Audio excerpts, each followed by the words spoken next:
विद्यार्थियों के लिए प्रेरक प्रसंग। श्यामनाथ नामक एक धार्मिक व्यक्ति अपने पुत्र तात्या को लेकर आए।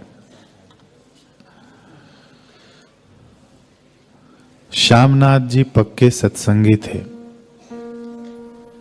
जबकि उनका पुत्र धर्म कर्म और साधु संतों की संगति से दूर भागता था। पिता ने संत को दंडवत प्रणाम कर कहा, महाराज, यह मेरा पुत्र तात्या सारा दिन काम चोरी और आवारागर्दी में व्यतीत करता है। सत्संग के तो नाम से ही बिदकता है, कृपया इसका मार्गदर्शन कीजिए। नामदेव जी उन दोनों को मंदिर के पीछे लंबे चौड़े दालान में ले गए। वहां एक कोने में लालटेन जल रही थी, लेकिन संत उन्हें उससे दूसरे अंधेरे वाले कोने में ले गए। तो बालक तात्या बोल पड़ा, महाराज, यहां अंधेरे वाले कोने में क्यों? वहां लालटेन के पास चलिए ना, वहां हमें उचित प्रकाश मिलेगा और हम एक दूसरे को देख भी सकेंगे।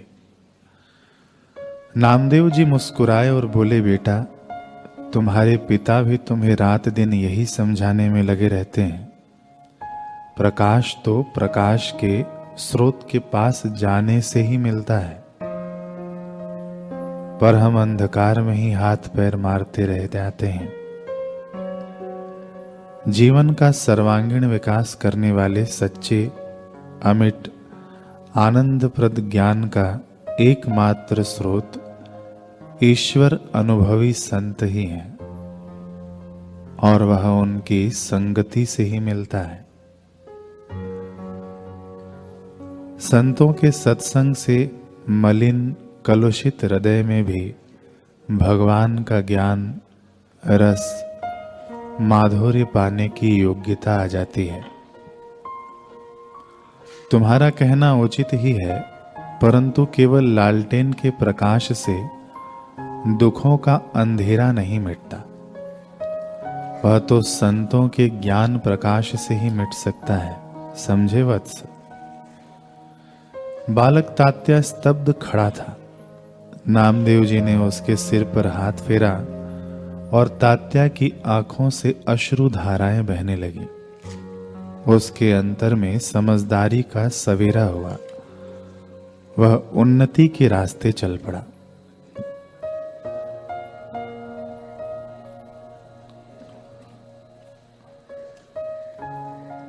छोटी उम्र में ही दूसरा प्रसंग है। छोटी उम्र में ही एक बालक की नेत्र ज्योति चली गई। सारा परिवार दुखी हो गया। बालक सोचने लगा, हाय, मेरा जन्म लेना कितने लोगों के लिए दुखदाई हो गया है। बालक जिज्ञासु प्रकृति का था। उसने संसार के नश्वर सुख भोगों में दुख ही दुख देखा। उसके मन में प्रश्न उठा, क्या ऐसा भी कोई सुख होता है जिसमें दुख शामिल न हो? एक दिन उसके पिता किसी से बात कर रहे थे। बातचीत के सिलसिले में उन्होंने कहा, ऐसा सुख साधु संतों के पास होता है जिसमें दुख नहीं रहता। यह बात बालक ने सुन ली और उसे जीवन की राह मिल गई। उसने निश्चय कर लिया कि मैं अवश्य साधु बनूंगा। वह बालक एक संत के पास गया, बोला, मुझे भगवान के रास्ते लगना है, सूरदास हो गया हूं।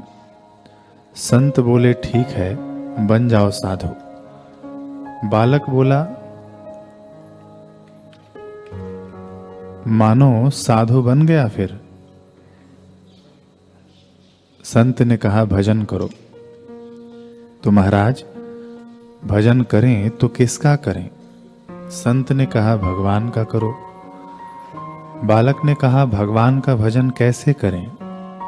बेटा राम राम करो। बालक ने कहा उसमें मेरी श्रद्धा नहीं है। महाराज क्षण भर शांत हुए, बोले तुम भगवान को मानते हो कि नहीं मानते हो? बालक ने कहा भगवान को तो मानता हूं। महाराज खुश हो गए, बोले यार उसी के हो जाओ, उसी के हो जाओ ना जिसके हो। राम नाम पर श्रद्धा नहीं है तो मैं उसका हूं, वह मेरा है, इतना ही तो मानना है बस। चाहे फिर उसको शिव मानो, राम मानो, आत्मा मानो, सर्जनहार मानो, तुम उसी के होकर चुप बैठा करो। और उस चुप साधन ने उनको ऐसी महायोग्यता में ला दिया कि वही सूरदास बालक संत शरणानंद जी महाराज के नाम से प्रसिद्ध हुए और उनकी वाणी आज बड़े बड़े संत भी पढ़ते हैं। हम मंत्र का, गुरु का, संत महापुरुषों का, भगवान का आदर करते हैं तो हम ही आदरणीय हो जाते हैं। तुम भी निश्चय करो कि मुझे भी परमेश्वर का साक्षात्कार करना है, तो भगवत कृपा से यह ध्येय भी तुम हासिल कर सकते हो। तुम्हारे भीतर परमात्मा की असीम शक्तियां छुपी हुई हैं।